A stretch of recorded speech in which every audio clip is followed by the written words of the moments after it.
You're listening to the GreenSkull podcast. A podcast for fight fans, music artists, and creatives alike.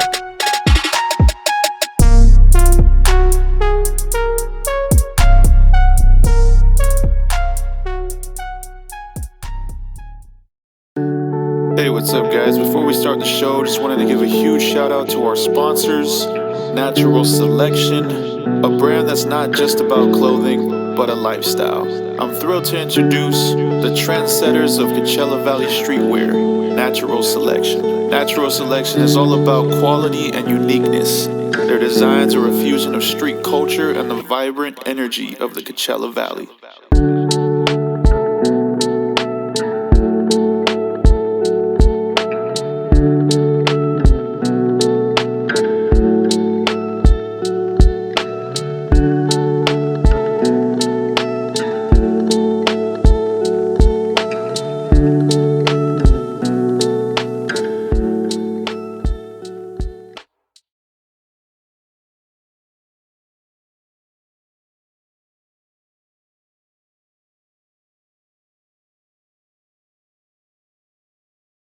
Alright, what's up? It's MCKG, aka DJ GreenSkull.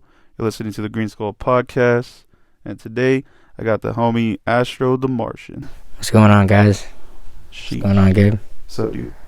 So, I guess, off the bat, man, how did you get your name? Honestly, it's a funny story, man. So, when I was younger, and I was 21, I went through a hard time, a tough separation. And the only way I knew how to cover it up was I created an alias for myself, which was Astro. And at the time, it was I went by Little Astro. So I created Astro as somebody who just is this facade, kind of it came from a place of pain. I was trying to mask all my pain, just the music and stuff like that. So it started off as that. And then I, grew it up as a person, and I evolved from Little Astro to Young Astro. And then as I grew more, I grew into YRS Astro.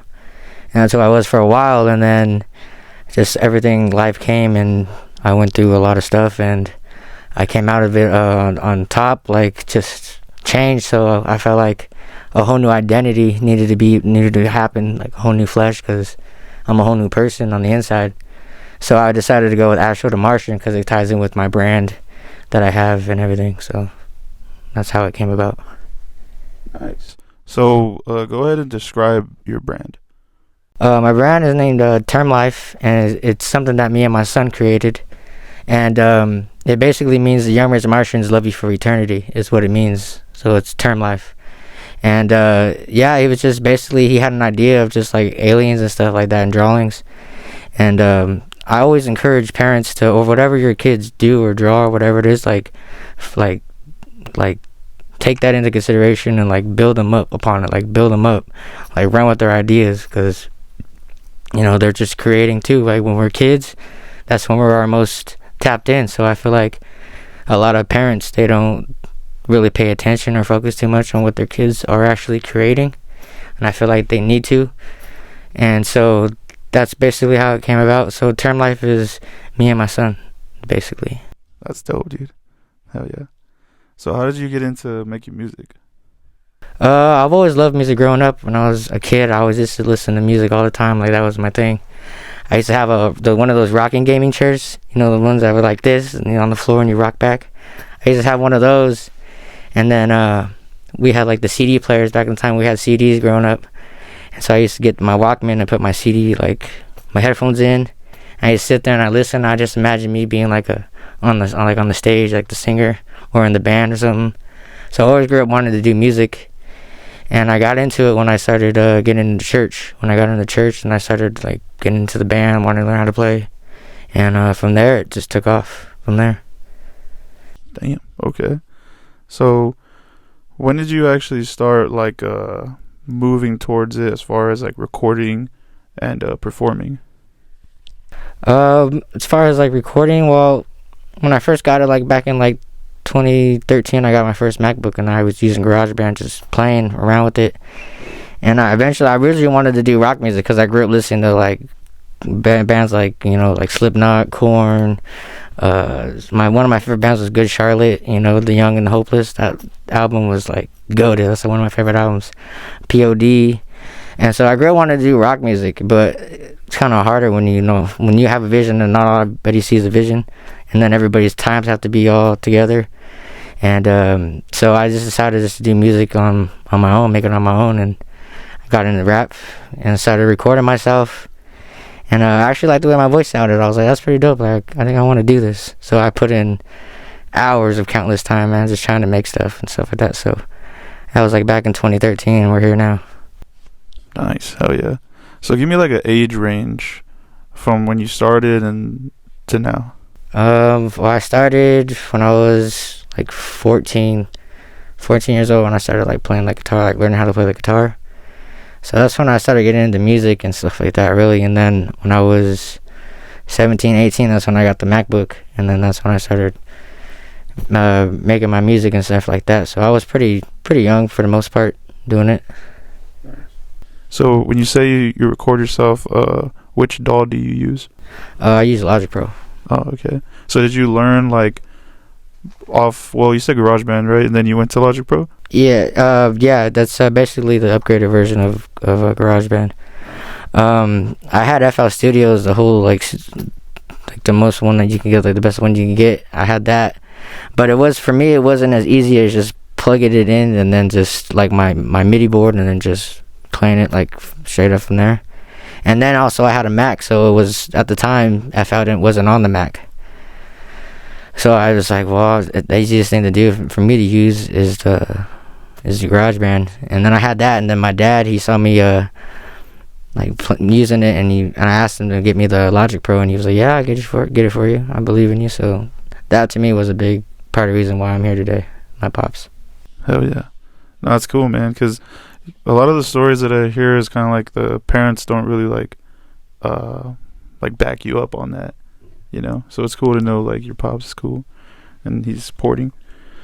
Damn. So when you started making your music, I guess, what was your vision from the start? Did you want to become like, I guess, like a huge artist? Because you said you wanted to make rock music, right? Yeah.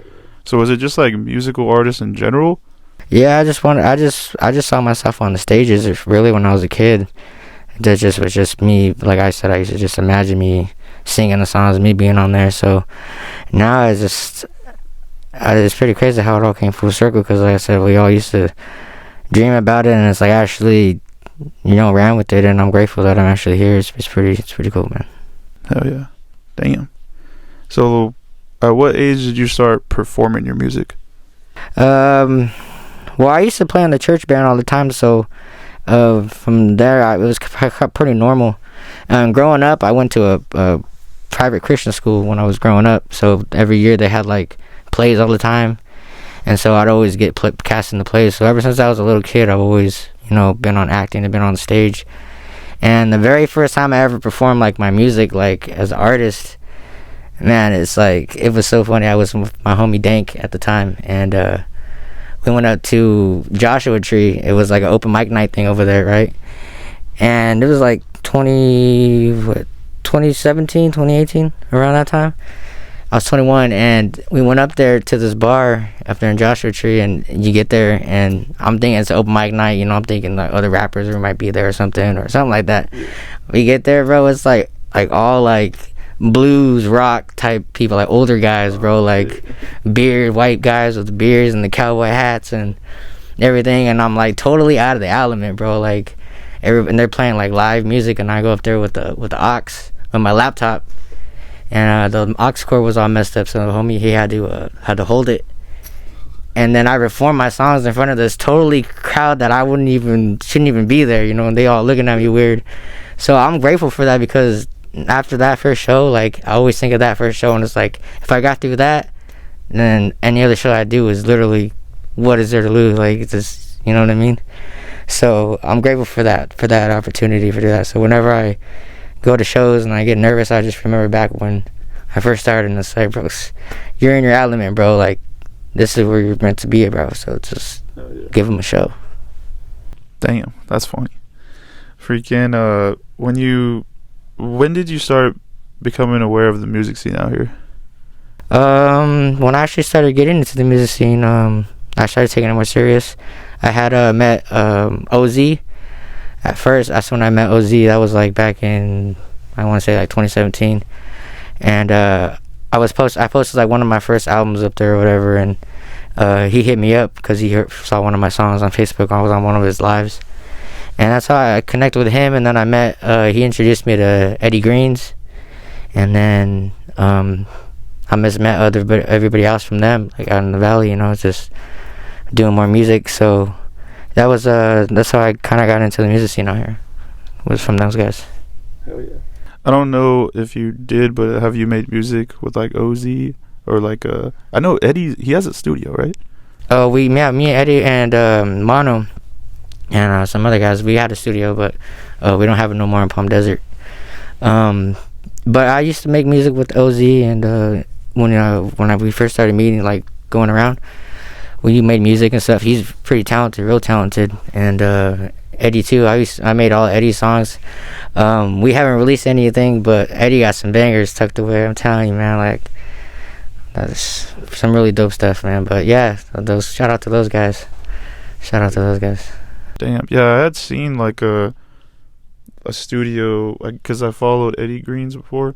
I think I met him at the Hood, Palm Desert. You know the Hood. Yeah, I think I met him over there, but I remember I followed him, and he was promoting, like, he had a music studio, but I've never been there though. Yeah. But I think Valley Talk did a podcast. He did a few podcasts at the studio, and there's a few shots to music videos that they did too. Like I think Money Sign Suede did a music video at our studio.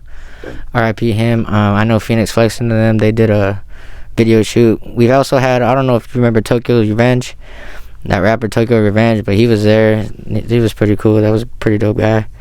But the one thing though, they're all just like us, bro. They just literally all humans just like us, but they just, you know what I mean, they believed in themselves, and you know, they became what they became. Yeah, no, I get what you mean. So it's pretty cool seeing that, bro. Like, they're just regular people like you and me.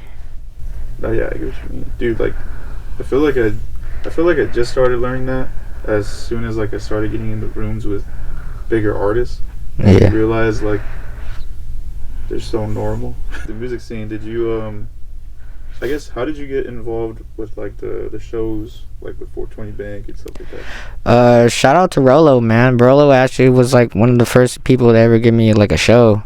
So shout out to Rolo. I know he's in Hawaii, big coolin'. So shout out Rolo. Yeah, that's how I got into it. Basically, he gave me a shot at the Hood, and we used to go to the open mic nights at the Hood. So I used to perform there, and then that's when I met Rolo. And then he gave me some shots, and then from there, it just kind of just grew from there, just doing shows here. Okay.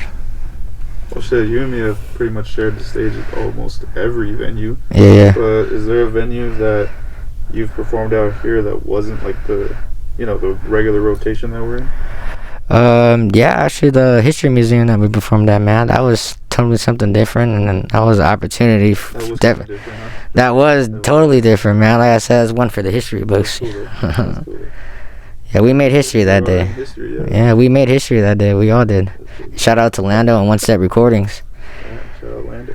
Lando's album is crazy, bro. Like, that album is insane. Hell yeah. Like, shout out Lando, shout out Shaggy. Shit smacks. Shaggy just, man, the beats is hard. Super talented guys. I love Lando, man. I love that guy, man. That guy's dope. Like I said, he just exists, and he's just like, just him, bro. Like, just, he's a whole ore farm, dog. Walking ore farm. So shout out Lando. I remember you mentioned that you make your own beats, huh? Yeah, everything that you hear is just all make my own stuff. Oh, okay. I very rarely get on other beats. Very rarely. Oh, okay. Wait, like you did get on beats? Well, I do. I get on other people's beats, but very rarely do I get on like other people's beats and stuff like that. Like YouTube beats, I try to stay away from and everything like that. But if it's like other producers out here and stuff like that, I'll hop on their stuff. But for the most part, I make all my own music because I always make my songs like right then and there. Yeah, I get you. So, damn. Okay. So like, cause I make my own beats too, but at the time, I was all over YouTube and shit. Yeah. Was it hard to learn how to mix and master on Logic? In the beginning it was, because it was new to me. Like I said, I had nobody to teach me. Like I literally had to learn by myself on my own, like for starting off. Like I remember having just my little room, just all the time getting home from work, just going straight to that, just consumed by it, trying to record myself, recording off tempo, all this stuff, you know, just trying to find my sound. So it's been pretty cool, man, just learning how to do that. And then as I'm growing older and have more like knowledge, it's just more experience, I guess, on the job, you could say. So it's been a lot easier. And then I got the opportunity to work with on our Pro Tools as well at the studio that we had. So I was able to learn how to do that too, because I was just on Logic and stuff. So that was pretty cool. Like Logic or Pro Tools is a whole different game, and I think that's pretty dope.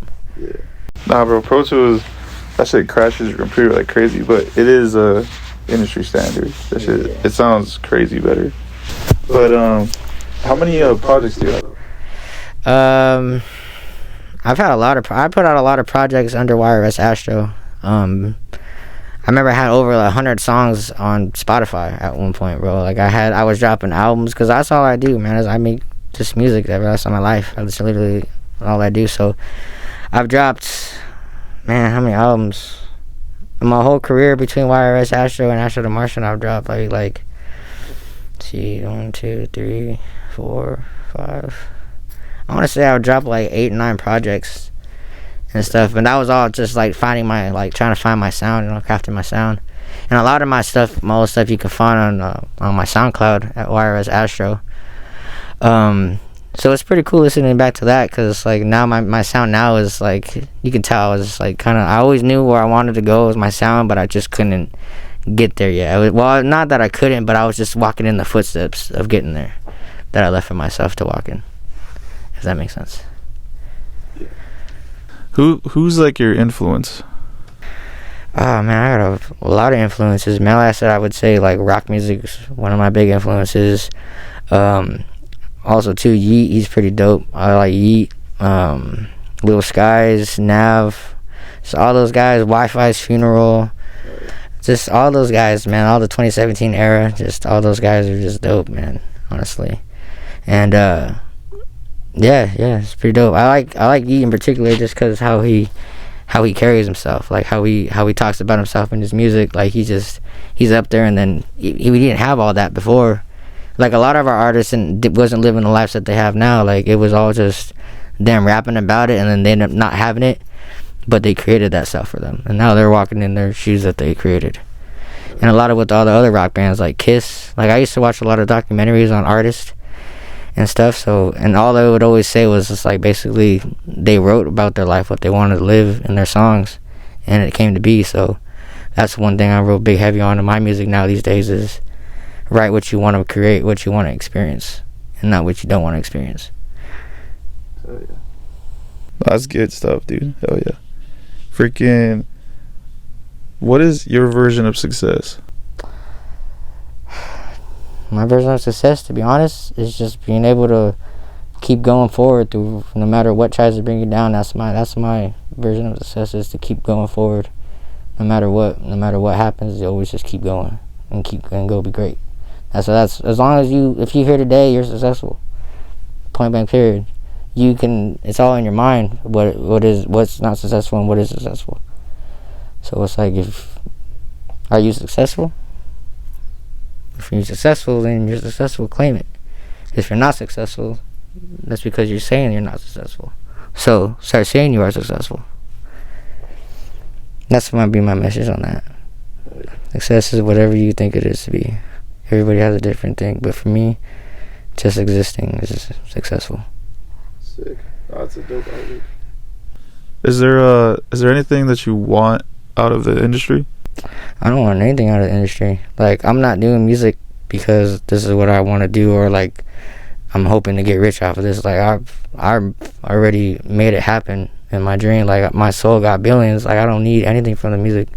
I put this out because my music, I talk about having no limits and believing in yourself. One thing about my music is it's not just for me, it's for people to believe in themselves, to have no, like, I want to be like an inspiration to you guys to go out and create the life that you want to live. Even if you guys say, oh, he's not living like that, and neither was your guys' favorite artist at the time when they made some of their songs, but they all believed in themselves and carried themselves as and believed in themselves, and they didn't. And that's the thing, you can't just believe, you gotta know. Because sometimes in life when things happen, we always say, oh, I knew it wasn't gonna go that way. Oh, I knew they were gonna do that. If you knew it, then that's how it was gonna be. So if you're gonna know something, know it's gonna go for your how you want it to go. If you got the power when your mind creates and everything in your emotions, why don't you see yourself in a successful self? Stop like putting yourself down. So like I said, if you want to live the life you want to live, by speaking it and then be it. Imagine it though. That's my message. That's a dope ass answer, honestly. I'm actually kind of speechless. I don't know what to say after that. Damn. Is there anything you're promoting right now? Yeah, my album, Just a God. That album is pretty dope. How that came about, I recorded the song Float Divine. I recorded that back in like March, February, and then I recorded another song, the lead song for Just a God. I recorded that in July, and then literally the rest of the other songs from off the project I recorded literally like a couple weeks ago. So I was gonna name it something else. I don't know if you've seen Tenacious D, The Pick of Destiny, but when he meets Kyle and he goes, "This is your A and E minor" type thing, and so I wanted to name it your A and E minor because all the songs that I did are all in the key of E minor. So I wanted to do something like that, but I remembered that song Just a God was in E minor, so I was like, from right there on the spot, it was like, that's what the project's gonna be called. That's what it's gonna be called. I was like, all right, that's what we're running with. Just God. So it literally put itself together, like it worked out somehow. Like I didn't even plan on it. But the songs that I was writing about having no limits. So I felt like that was like a title. So I was either stuck between calling it No Limits, but I was like, no, I'm going with Just a God because I want people to know that they are the God of their lives. Like, just like Babe Ruth, how he called his shot and everybody thought he was crazy, and he hit it because he knew he was. That's how you gotta be, man. You gotta be like Babe Ruth. You gotta know it. If you ask any of these artists or any of these big people that made it, one thing they're gonna say is you gotta believe in yourself. You gotta know it. No matter, because there's gonna be people that doubt you all the time. They're gonna laugh. They're gonna be like, yeah, whatever. But then look at them now. Everybody wanna be like them. Oh yeah, that's true. Shit, I sometimes post that on like social media of like once in a blue moon I'll post like somebody who just constantly talks shit for no reason, and it's kind of funny because I did another podcast where I was the guest and the guy was like, yeah, like what do you mean you got haters? Because I wasn't even like, I'm still not as big as I think I should be, but at the time I was like, bro, these people are hating on me but they can recite lyrics. Nah, that's your haters are your biggest ones because they watch you the most, bro. That's crazy, huh? And one thing I said about haters, bro, is like hate never comes from above you. It always comes from below. So if they hating on you, bro, they just below you. That's it. Not even on like cocky or anything like that, not on some cocky shit, but that's just, if you hating, bro, you hating because you ain't doing that. Because you don't have the fear, because you don't have the fear of stepping out and trying it. That's why they hating, because they don't have the balls to do it, to do what you do. I said people hate on me because like I'm painting nails. It's not that. I like painting nails because it's cool. My daughter painted my nails the first time. So I was like, what am I gonna do? Like, what does that show your kids? If your daughter's gonna paint your nails and you take it off, what does that show you? That shows them that to care what other people think? Hell no, fuck that. You are the story. You're the main character. That's why I always tell my son and my daughters all the time. Know that you are the main character. Like, are you that? No. Well then, what matter what they say? So I put that in my kids, man. Just like I said, just be you. Just be you. Honestly, just be you. It's your show. You're the main character of your life. So be you. You're your own show. So I get a lot of positivity from you, man. Where's that come from? It comes from a lot of from a dark place, man. And like I said, you gotta go through the dark to find the light. And I don't want to be here, bro. I tried to commit suicide a few times to be honest with you, and stuff. And yeah, I didn't want to be here, bro. I was in my own self-inflicted hell, cause like I built my own hell. That's what I did. You know what I mean? You can either create your own hell on earth, or you create your own heaven on earth. And at the time, I was a victim to my own self. I used to blame everybody else for my stuff, or blame the devil, blame this. In reality, it was myself. It was how I talked about myself, how I saw myself. I know I used to say, oh, there is no opportunities. Everybody has to get me. There's not enough money to be made. There's no opportunities. And it's like they used to say in the Bible, you know what I mean? Like, whatever you seek, whatever you say, or believe to be true, simply is. Good or bad, doesn't matter. Like, it just is. So when I learned I put myself into self-help books. Like, that's where my thing was, audiobooks. Because when I read, I start reading, and then I start thinking about what I'm reading, and then my mind just travels. So I like audiobooks because I'm able to listen and absorb it, and also think at the same time, but listen. So to me, audiobooks is really changed me 100%. Instead of being played by life, I learned how to play the game of life, so I'm no longer played. You know what I mean? Like, you want to learn how things work, you gotta learn, bro. Just learn. Just whatever it is you're doing, learn it. Learn to play the game. Don't be played. So I'm saying, a lot of people are getting paid and not played. You know what I mean? They're getting, paid and not, played and not paid. So it's like, I'm not trying to do that, because you see people living this every day. $80 billion transactions in a day, deals a day, bro. Like, you see people doing this on the daily, bro. So you can't tell me it can't be done. It's people living like this every day. Every day. And that's the difference between us and them? Nothing. They just believed in themselves. What are some audiobooks that you listen to? Me, I liked the Fifth Agreement or the Fourth Agreement. That was a really good one.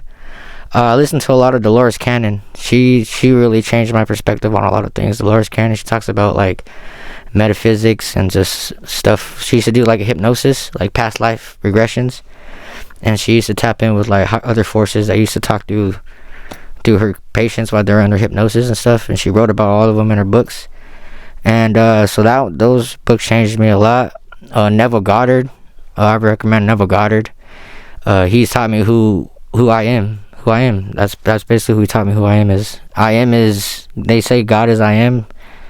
That's it. I am. And you are, whatever you say you are behind I am is what you are. So if you say, oh, I am broke, or I'm this, I'm that, you are. So whatever you say behind the words I am, that's what you are. So that's what Neville taught me. So I was like, okay, like, you can't. So when you're doing that, you can't blame nobody else for it. You can't blame the devil. You can't blame them, because those are your thoughts, and you can either see those thoughts and you can dwell in those thoughts and give those thoughts attention and energy, because wherever energy goes, attention flows, or energy flows, whatever the saying is, it's true. So like I said, if you just gotta let your thoughts pass by and know that those aren't yours. Be aware of your thoughts, in a sense. What consumes your mind, what you focus your mind on. So that's one thing those books really helped me a lot. I was just learning that stuff. And then, like I said, the Emerald Tablets of Thoth, the Kabbalion, like those ones, I think are key, because those ones really opened me up to me knowing that we don't die. We're literally souls having a human experience. Like when this part, like this is just a meat suit, like a vehicle for Earth. That's it. That's just all this body is. Like, like Earth. What I learned with those books is that Earth is like a school for souls. It's like you go in a library, like they talk about the Akashic records. It's like a soul can go there and read about how cold Antarctica is, right? But we don't know how cold it really is unless we get there. So that's what Earth is. Earth is like a Earth for like a school for souls to evolve and learn. That's really what our main purpose is. And it's really in the name, human being, just be. Because right now, if you were to stop for a second, no matter what's going on, just stop for a second and be here, you're fine. You're good. You're right where you need to be. You're here. And the one thing is if you're here now and this is reality, like I said, like this is what I learned. Reality is now. I clap, boom, that's reality. That's reality. That's it. Like, all we have is now. And a lot of people, they focus their energy on the past, on other things, like on the week. And it's like, you gotta focus on now, who you are now. Because that's all there is now. So if you are now, then the universe has no choice but to give you what you are. You can only have what you already have. So if you say that, if you know that we're all abundant, like you're abundant, we're all abundant, but we all give our abundance to the wrong side of abundance. We're abundant in lack. We're abundant in our beliefs in ourselves. Like, you know what I mean? Like, you can believe, like, you're abundant in believing that you don't have enough. You're abundant in believing that you don't have opportunities. You're abundant in believing in not believing in yourself. So everybody's abundant, but it's just, you gotta change your awareness to what you're abundant about. So that's what these books have taught me. So this is what I just want to give out to people, like, give them the codes and give them the cheat codes, because I feel like I've been given the cheat codes to life. So I want to help everybody, evolve. Nice. Dude, that's fucking sick, bro. I'm gonna go back on this and check those out. On a side note, how did you guys meet? This turd right here, Pre-Profit, behind the cameras right now. It's like one of my good friends, man. We met in 2020 during coronavirus. I think he saw one of my posts that I posted. Through Instagram. Definitely through Instagram. And I hit him up first. Basically, that was the time when I was getting into it. And it went from me just thinking about it to me like, alright, let's take some action. Let's try to find resources to try to record or start doing stuff. And at the time I was already writing and had beats, and yeah. So he was the first person that I ever met. I'd seen him on Instagram, and then I just messaged him and I was like, hey, I'm interested in trying to, I think because he had posted something, so I had replied to him, and yeah, I just pulled up one day, we recorded, and I mean, by that time this guy was already well into it. So when I pulled up, we were in a little apartment, but I mean, he had it all like professional set up, and yeah. he was doing it right from the start, man. So Yeah. that's pretty much how we met. And it took off. Yeah, he just got to know him. He recorded the first song, and I was like, "This is your first time recording, bro." I was like, "You got potential, bro. Like, this is no doubts about it, bro. If this is your first song, don't give up, bro.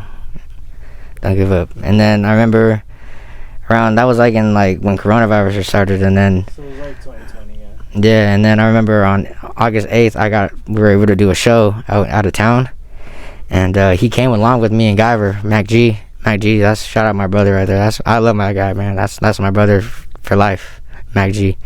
But we were doing a show. We were on a show, and I turned around in the car and I was like, "You want to do a song? I'll give you one of my songs. I'll give you a song. I'll give you like on my set."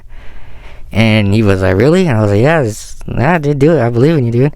He went up there, right? He performed. He had a bucket hat, bro. He looked like, when he started performing, people came from the front and ran up to the front, bro. Even the security guard came up to the front. This guy was like, it was beautiful to witness, honestly. Like, I get kind of like teary-eyed thinking about it, because just witnessing that, like giving him a shot and like knowing that he's great and he did his thing, like love that guy, man. Dope. That's sick. What was that show at? It was in San Bernardino. It was with an artist, or not an artist, but a guy from Fresh. That's what he goes by. Fresh Flight 100. He's dope. If you're looking to do shows out there in the IE, hit up the boy Fresh. He got you. Yeah, because there was a one point when Mac G had let us know that he could get us out of town, but I forgot who it was. Like, there was somebody, I think it was like in downtown LA. I think. Yeah. Oh yeah. Is it that guy? Yeah, there was. Yeah, I believe so. There was a couple guys. I know that one of them passed away. R.I.P. Baca. Oh shit! It was actually. It was Baca. Yeah, he passed away, unfortunately. Damn. Yeah, due to cancer or something. I believe that's what I heard. But yeah, he was dope. But Fresh. But I want to do shows out of town. Hit up Fresh on Instagram at Fresh. He got shows. He's even doing one right now. I think it's called like Kush Festival or something like that. So we used to do a lot of shows at like the weed pop-up weed shops and stuff like that. we did stuff like that. So Nice. that was always fun. Damn. So before we wrap up, is there anything else that you wanted to touch on? Yeah, just a little bit more about the album dropping on November 19th.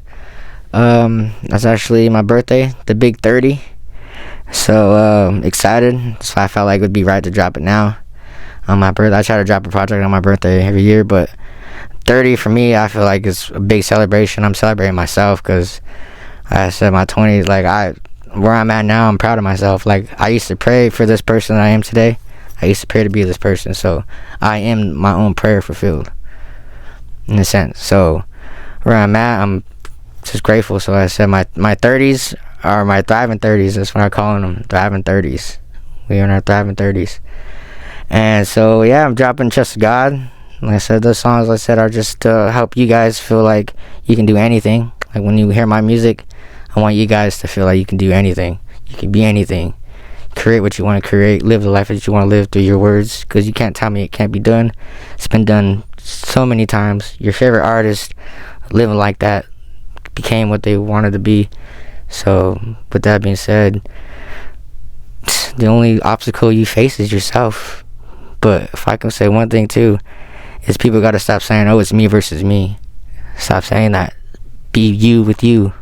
Because if, like I said, if you are, like I said, you are God. So it's like, if you, like they say, if God is for you, who could be against you?